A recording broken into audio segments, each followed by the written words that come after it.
selamat siang pemirsa. Apa kabar Anda hari ini? Senang sekali rasanya saya Eki Arum Hasanah dapat kembali hadir menjumpai Anda dalam program acara kesayangan kita Mutiara Ilmu.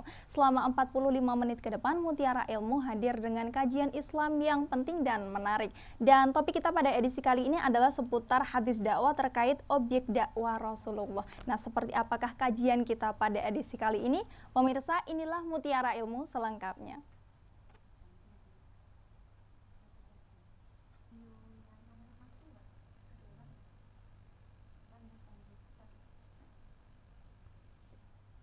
Seperti yang sudah saya katakan tadi, tema kita pada edisi kali ini adalah seputar hadis dakwah terkait objek dakwah Rasulullah. Dan di samping saya kini telah hadir Bapak Fajrul Munawir. Assalamualaikum Bapak. Waalaikumsalam. Iya, Bapak Fajrul Munawir ini merupakan dosen mata kuliah hadis dakwah ya Pak? Iya. Apa kabar Bapak hari ini? Alhamdulillah baik. Kira-kira kesibukan akhir-akhir ini sedang apa Pak? Ya sedang bikin disertasi. Disertasi. Selain itu Pak? Selain itu ya biasa ngajar. Ngajar. Mungkin kesibukan di luar. Oh, jurnal juga. Ngurusin jurusan. Ya. Sebagai ketua dari PMI ya Pak ya? Dan pemirsa, nanti kita akan sambung tentang pembicaraan kita pada edisi kali ini. Akan tetapi kita saksikan dulu jeda yang mau lewat. Tetap pastikan Anda menyaksikan Mutiara Ilmu.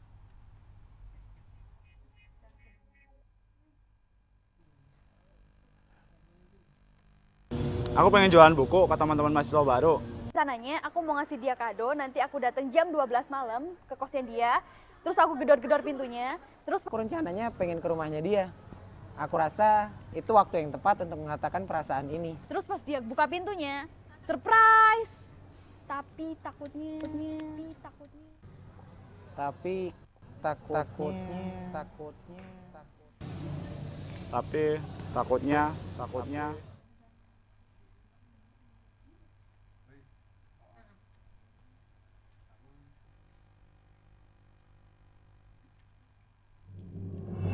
Dengan kurikulum integrasi interkoneksi, bersama kami bentangkan cita-cita harapan bangsa.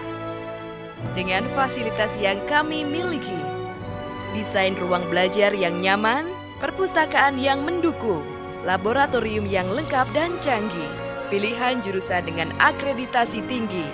Mari bergabung bersama kami, Fakultas Dakwah UIN Sunan Kalijaga, Yogyakarta.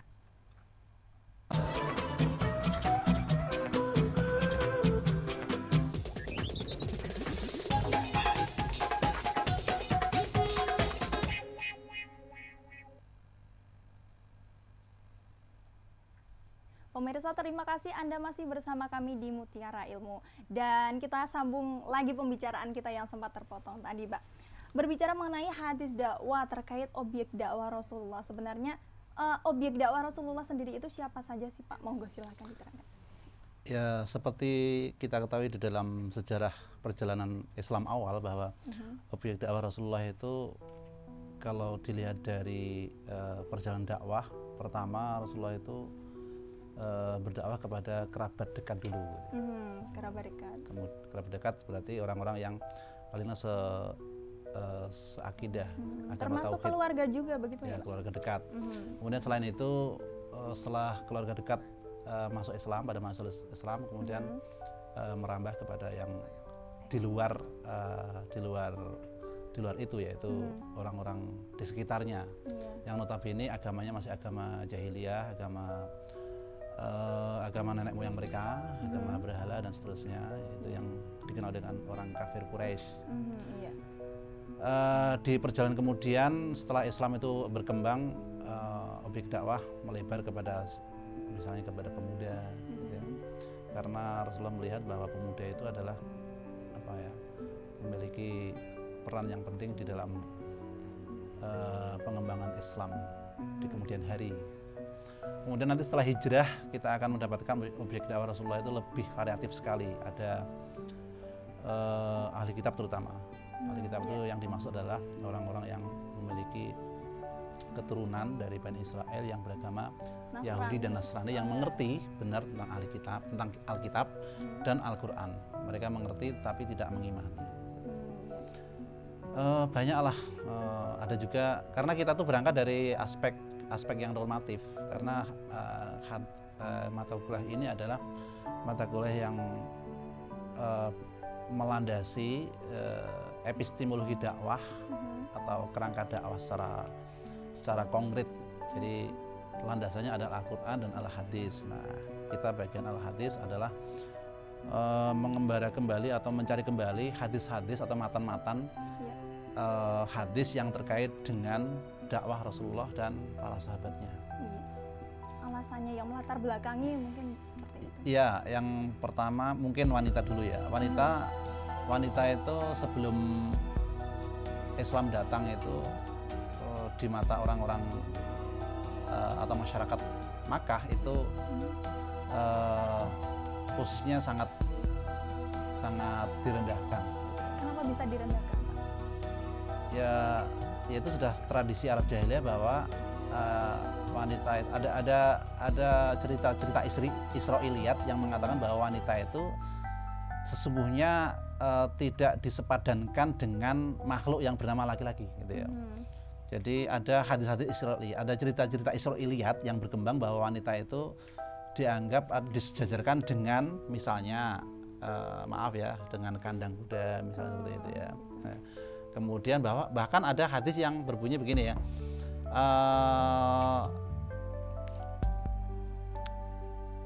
khuliqnan nisa syayatin wa na'udzubillahi min syarri syayatin. Nah, gitu ya. Jadi ada hadis yang terdapat di dalam kitab-kitab hadis yang artinya adalah khuliqnan nisa, wanita itu diciptakan dengan apa?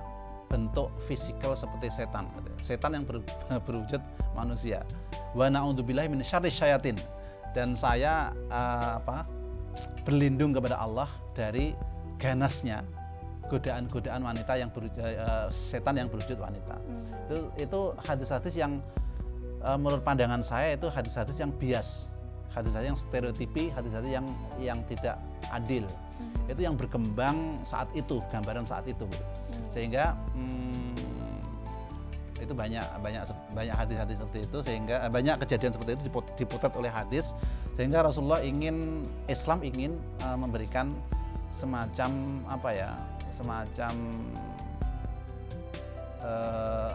advokasi atau semacam pembelaan terhadap kaum wanita. Misalnya kalau dulu itu wanita itu menjadi aib juga ya Pak ya pada saat ya, Khalifah kita sendiri, Khalifah Abu Umar bin Khattab ketika memiliki anak wanita, seorang perempuan, sedangkan beliau adalah kepala suku gitu. Adalah aib kalau kepala suku itu memiliki anak wanita sehingga memendam anaknya hidup-hidup, bawa dulbanat itu gitu. Sehingga Islam datang ingin memberikan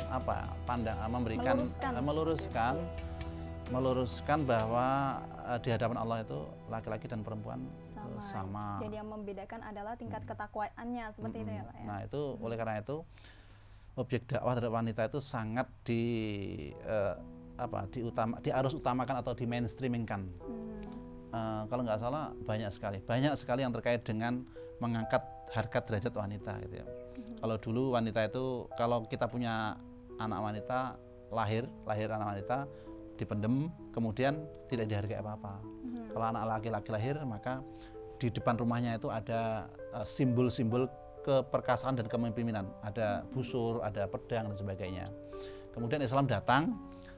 Kalau dulu pembacaannya harus ke belakang, kalau dulu itu nggak dihargai apa-apa, sekarang dihargai, disembelihkan domba satu, kalau laki-laki kan dua. Jadi pembacaannya harus dari tidak ada penghargaan menjadi kepada ada penghargaan. Gitu. Kemudian dalam soal poligami ini, dulu itu pembesar Quraisy itu kalau menikah itu bebas, tidak ada batasan. Tidak ada batasan. Sampai kila wakola itu setiap pembesar Quraisy itu sampai memiliki gundik itu sampai 300-an satu orang. Gundik itu apa? Gundik itu ya kayak selir gitu ya. Nah kemudian Islam datang, diratifikasi, direvisi menjadi 9 ya kan, 1:9. Kemudian dikoreksi lagi oleh Al-Quran 1:4. Kemudian dikoreksi lagi 1:4, itu pun kalau adil. Apa ayatnya? Fankihu ma tabalakum minan nisa mathna wa thulatha wa ruba. Fa in khiftum, apabila kita takut nggak bisa berlaku adil maka fawahidah. Itu Satu artinya saja. ya. Jadi sebetulnya poligami itu yang menurut pandangan saya sangat islami. Karena pembacaannya kan sebelumnya. Tapi kalau dibaca pada konteks kekinian sangat tidak manusiawi gitu ya. Karena itu ya ini tepat sekali kalau teman-teman yang akan presentasi akan membawakan objek dakwahnya segmentasinya wanita dan pemuda. Seperti itu, menarik sekali. Apalagi kalau zaman dulu itu ketika Rasulullah wanita itu direndahkan. Nah ini yang para wanita setuju tidak seperti itu, direndahkan. Nah pemirsa, nanti akan kita sambung lagi pembicaraan kita dan tentunya akan ada presentasi dari salah satu mahasiswa. Namun tunggu dulu, kita saksikan dulu jeda yang mau lewat. Tetap pastikan Anda menyaksikan Mutiara Ilmu.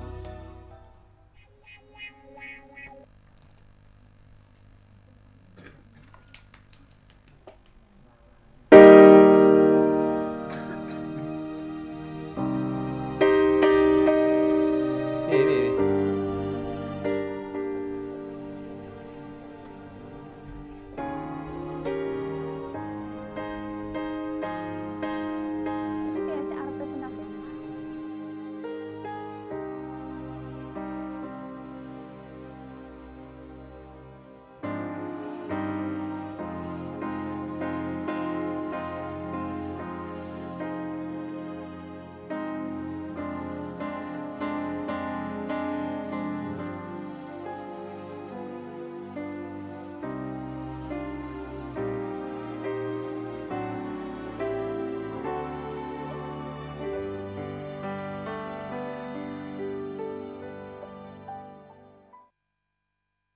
Aku pengen jualan buku ke teman-teman mahasiswa baru. Rencananya aku mau ngasih dia kado, nanti aku datang jam 12 malam ke kosnya dia, terus aku gedor-gedor pintunya, terus Aku rencananya pengen ke rumahnya dia. Aku rasa itu waktu yang tepat untuk mengatakan perasaan ini. pas dia buka pintunya, surprise. Tapi takutnya. Tapi takutnya.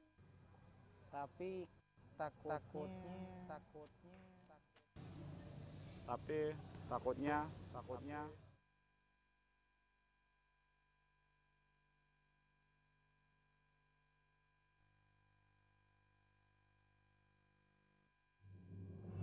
Dengan kurikulum integrasi interkoneksi, bersama kami bentangkan cita-cita harapan bangsa. Dengan fasilitas yang kami miliki, desain ruang belajar yang nyaman, perpustakaan yang mendukung, laboratorium yang lengkap dan canggih, pilihan jurusan dengan akreditasi tinggi.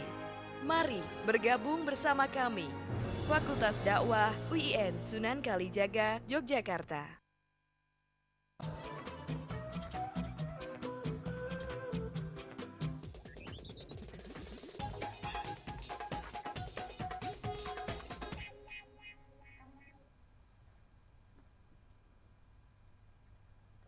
Pemirsa, terima kasih Anda masih menyaksikan Mutiara Ilmu, dan sekarang di sini sudah ada salah seorang mahasiswa yang nantinya akan mempresentasikan hasil makalahnya, dan namanya Nadia Tuzara, ya Mbak ya. Silakan Mbak yang mau dipresentasikan. Baik, di sini saya akan mempresentasikan tentang objek dakwah. Jadi, objek dakwah atau mad'u merupakan orang yang berposisi sebagai penerima dakwah. Kemudian, melihat periode awal dakwah Nabi Shallallahu Alaihi Wasallam, dapat diklasifikasikan bahwa objek dakwah itu terbagi sebagai berikut. Yang pertama adalah wanita. Jadi orang yang pertama masuk Islam itu adalah wanita, yaitu Siti Khadijah, yang beliau saat itu adalah istri Nabi Shallallahu Alaihi Wasallam.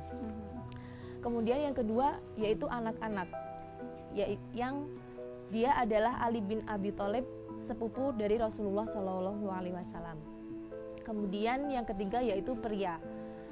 Jadi di awal masa Rasulullah itu yang pertama masuk Islam dari golongan pria adalah Abu Bakar As-Siddiq, sahabat karib Rasulullah dari kecil. Kemudian ada juga dari golongan budak, yaitu Zaid bin Haritsah, budak yang kemudian diangkat menjadi anak angkat Rasulullah. Dan juga ada dari golongan pemuda, yaitu Hamzah bin Abdul Muthalib, sepupu Rasulullah. Kemudian di sini saya akan memaparkan sebuah hadis yang di situ objek dakwahnya adalah golongan pemuda. Yang bunyi hadisnya seperti ini. Ya ma'asyaras syabab, man istata'al ba'ah falyatazawwaj, fa innahu aghaddu lil bashar wa ahsanu lil farji, wa man lam yastati' fa 'alaihi bisyawm, fa innahu lahu wijah. Yang artinya, wahai para pemuda, barang siapa di antara kalian telah mampu serta berkeinginan untuk menikah, maka hendaklah ia menikah.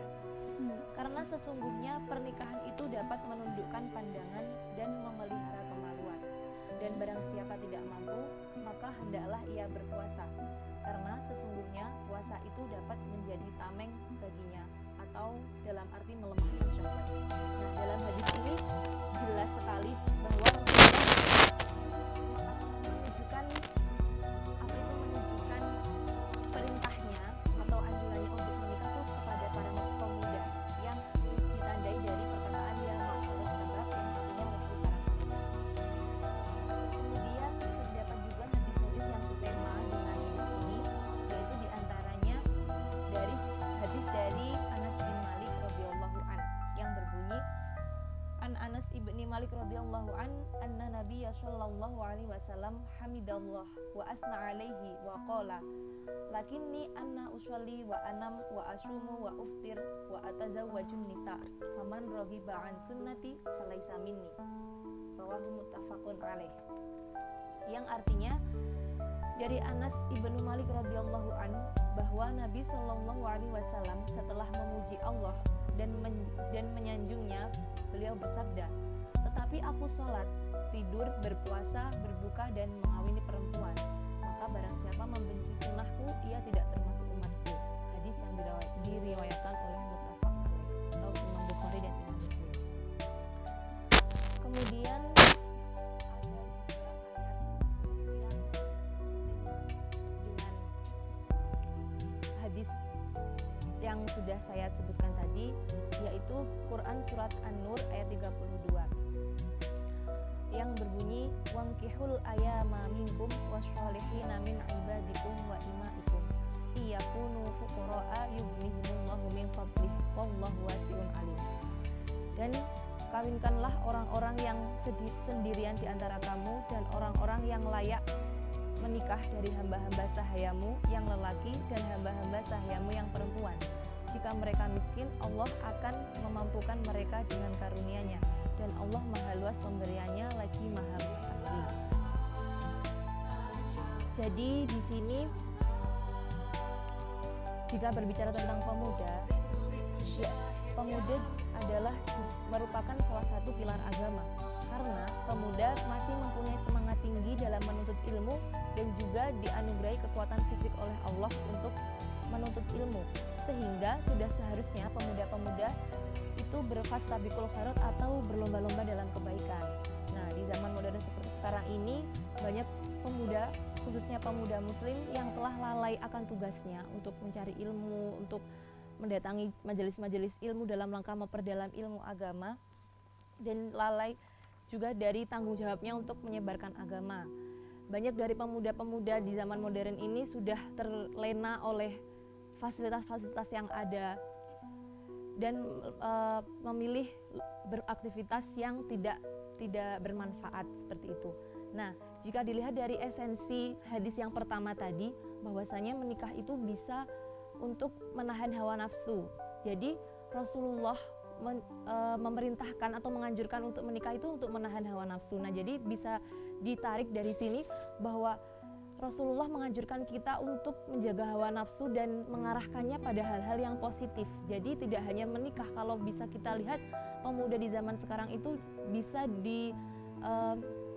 disiasati dengan mengarahkan hawa nafsu itu dengan kegiatan-kegiatan yang positif, seperti mengikuti organisasi-organisasi yang positif ataupun kegiatan positif lain yang itu bisa lebih bermanfaat, seperti itu. Sudah? Iya. Baik, untuk teman-teman nih, teman-teman mahasiswa yang mungkin mempunyai pertanyaan, silahkan. Ada? Ya, Mbak Fitriani silakan.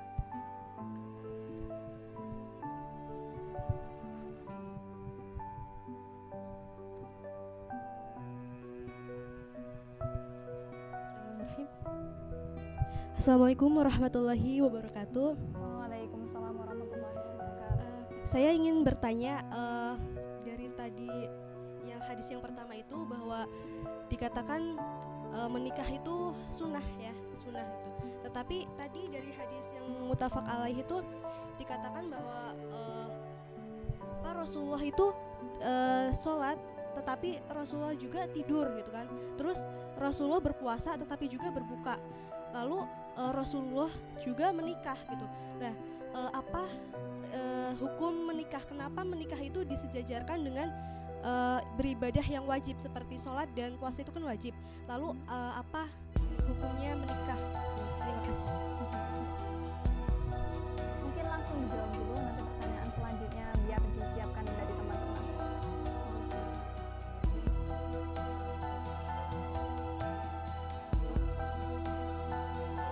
Bahkan hampir diwajibkan.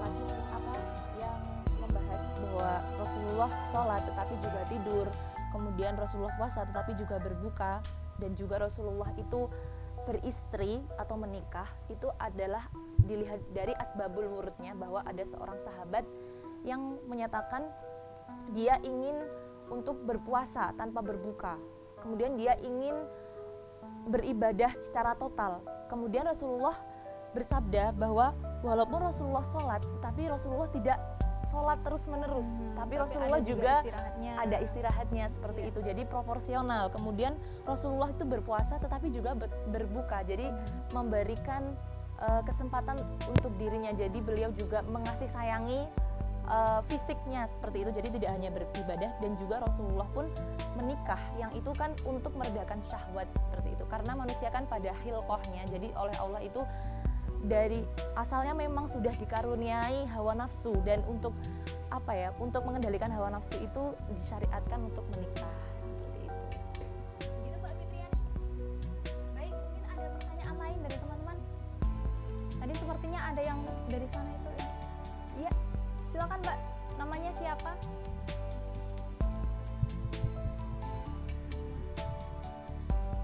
Assalamualaikum warahmatullahi wabarakatuh. Waalaikumsalam warahmatullahi wabarakatuh. Nama saya Mutiara.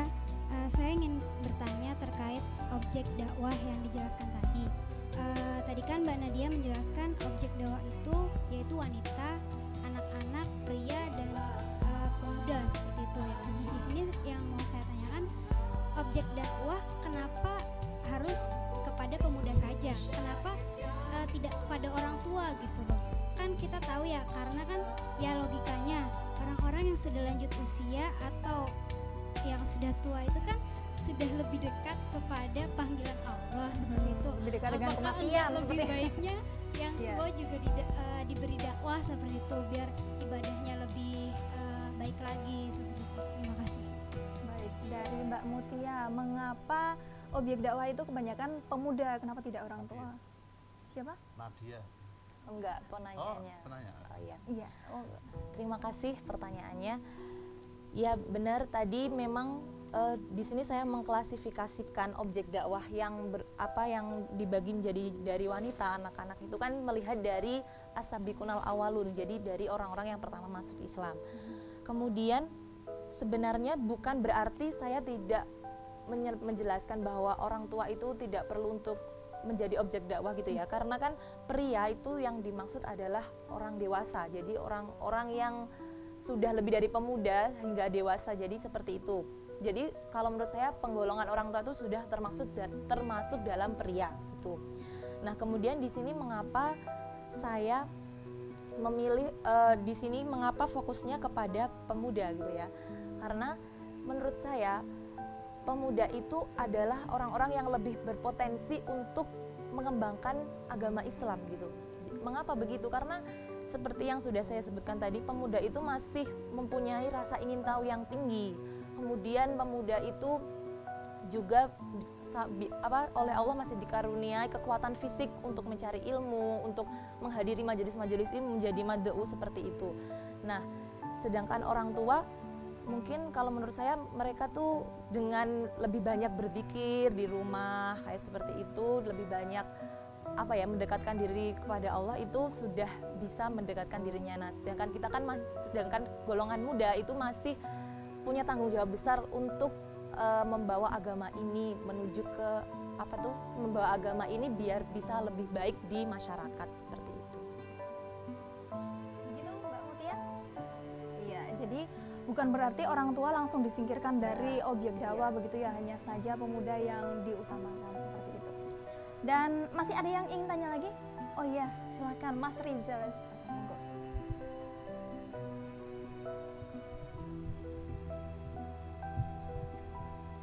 Ya, mikrofonnya.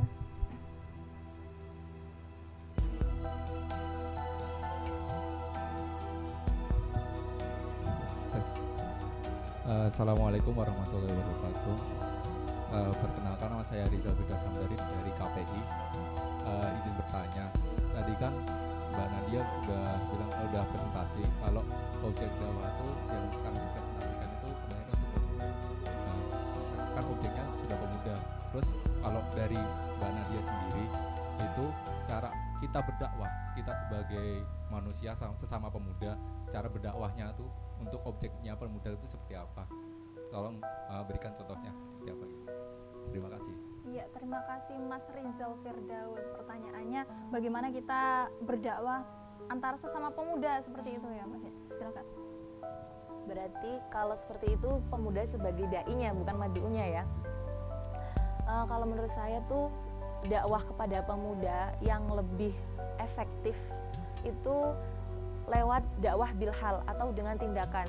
Ya dengan kita seumpamanya mendirikan komunitas-komunitas seperti itu, komunitas-komunitas yang itu menarik gitu loh. Jadi tidak hanya kita berceramah yang pemuda itu biasanya cenderung bosan dengan hal-hal yang seperti itu. Jadi lebih kepada kegiatan-kegiatan yang menarik seperti adanya kajian atau kunjungan-kunjungan kemana yang itu kita ngajak teman-teman dengan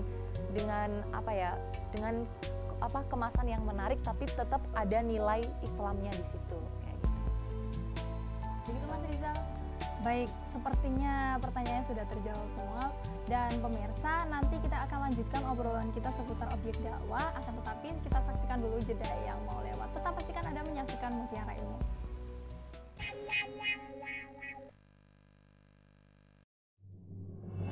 Dengan kurikulum integrasi interkoneksi, bersama kami bentangkan cita-cita harapan bangsa. Dengan fasilitas yang kami miliki, desain ruang belajar yang nyaman, perpustakaan yang mendukung, laboratorium yang lengkap dan canggih, pilihan jurusan dengan akreditasi tinggi. Mari bergabung bersama kami, Fakultas Dakwah UIN Sunan Kalijaga, Yogyakarta. Barang yang dibawa, no?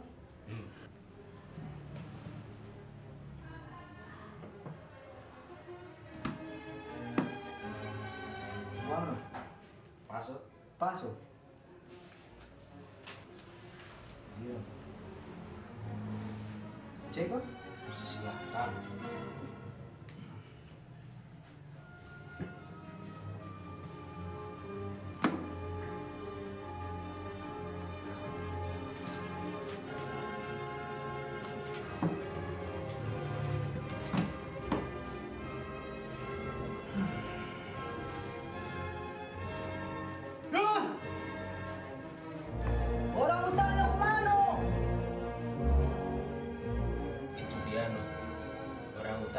Sekarang no, langkan.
Terima kasih pemirsa, Anda masih bersama kami di Mutiara Ilmu dan lanjut lagi pembicaraan kita tentang objek dakwah Rasulullah. Mbak Nadia silakan monggo disimpulkan tentang presentasinya tadi. Oke, jadi kesimpulan dari presentasi yang udah saya paparkan tadi adalah bahwa Rasulullah itu berdakwah kepada semua golongan. Jadi mulai dari wanita, anak-anak, pria, budak dan pemuda, bahkan budak, itu semua jadi objek dakwah Rasulullah karena memang Rasulullah itu adalah rahmatan lil alamin.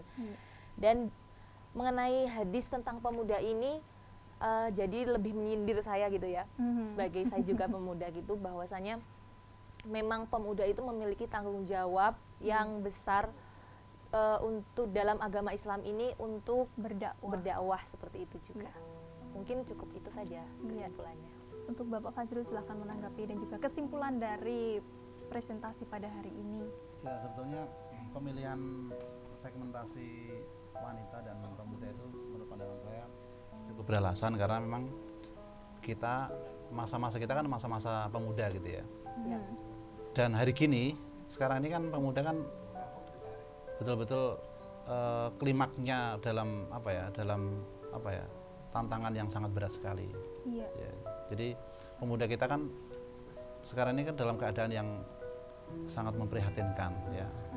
Tantangannya berat sekali, godaannya berat sekali gitu ya. Jadi mengedepankan hadis tentang pemuda itu sangat tepat gitu ya. Dan juga wanita. Jadi pemuda dan wanita itu kayaknya satu paket gitu. Jadi pemuda dan wanita, karena kan ini pemuda ini di depan kita ada pemuda-pemuda dan di depan kita ada wanita-wanita yang semuanya memiliki potensi yang besar kalau diperhatikan dan dimanfaatkan betul-betul gitu ya. Bahkan presiden kita kan, presiden pertama kita itu pernah ya berikan aku berapa, 5 pemuda ya 10 pemuda akan aku goncangkan dunia, kan betapa pemuda itu sangat berperan sekali. Meskipun demikian, hadis-hadis yang terkait dengan yang lainnya tidak berarti nggak ada. Yang saya lihat dalam kitab-kitab Sahih Bukhari dan Muslim itu banyak sekali mensitir soal wanita malam. Kalau secara kuantitas gitu. Tapi kalau pemilihan pemuda ini saya anggap juga tepat karena Rasulullah juga sangat memperhatikan terhadap pemuda. Bahkan kalau di dalam sejarah Islam itu malah orang-orang yang diajak berdakwah itu orang-orang yang masih memiliki jiwa muda semuanya gitu ya. Jarang di dalam sirah nabawiyah itu Rasulullah mengajak berperang kepada orang-orang sudah lanjut usia, sudah ini semuanya pemuda ya. Abu Bakar masih muda juga masih bergelora seperti itu ya Pak.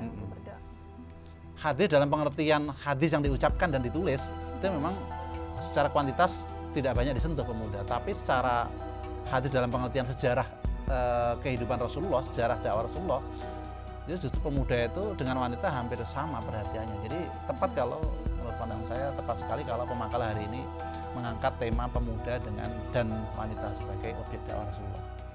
Di samping tadi ada pertanyaan orang tua yang sudah mendekati itu kok nggak didakwahi. Sebetulnya itu juga masuk di dalam objek dakwah Rasulullah. Gitu. Tidak menyimpulkan tapi ya sebagai apa ya? Sebagai penutup. Tambahan. Ya. Oh, tambahan. Ya. Baik pemirsa, tidak terasa 45 menit sudah kita berbincang seputar objek dakwah Rasulullah dan juga pemuda dan wanita yang ada pada era sekarang ini ya Pak ya. Dan pemirsa, saya ucapkan terima kasih kepada Bapak Fajrul dan juga Mbak Nadia yang sudah mempresentasikan juga kepada teman-teman yang sudah hadir di studio kami. Pemirsa, saya Eki Arum Hasanah beserta kru yang bertugas mohon pamit undur diri. Terima kasih atas kebersamaan Anda. Sampai jumpa dan wassalamualaikum warahmatullahi wabarakatuh.